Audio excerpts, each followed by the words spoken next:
Hours after being hauled away by riot squad police from outside the Chinese embassy in Port of Spain, the 150 Chinese workers employed with Beijing Lingwang Construction Company were back at their temporary home in Warrenville, Cunupia.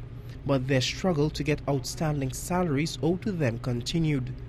The frustrated Chinese workers say they want to return home because they are tired of living in inhumane and unsanitary conditions. A foul stench permeated the air and there were flies everywhere.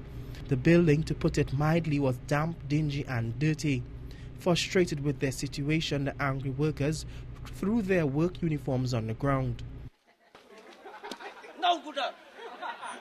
President General of the Oil Fields Workers Trade Union, Ansel Roger, who paid a visit to the Chinese workers, described what he saw at the barrack as a breach of human rights and other related laws in TNT.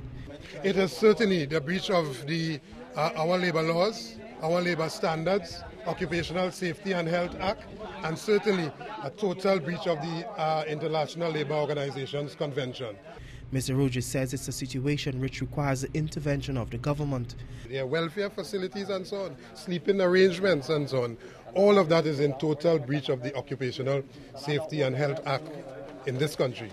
And we call immediately on the Occupational Safety and Health Authority to intervene and do their job and put an immediate end to what has taken place. The workers told us through an interpreter that they are tired of the inhumane conditions and want to return home. An official of Beijing Lingwang Construction Company told CNC3 News that steps are being taken to send the workers back home, and a process is now underway at the head office in China. I must buy ticket for all of them because who want to back China? There are human rights. My company cannot keep this person must in Trinidad, even if somebody don't want to follow their contract. No money, no money, no money. Boss. Meantime, NATUC describes the situation as a shame and disgrace.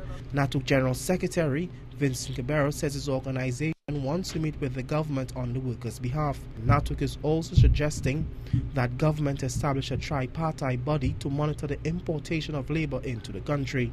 For CNC3, I'm Otto Carrington.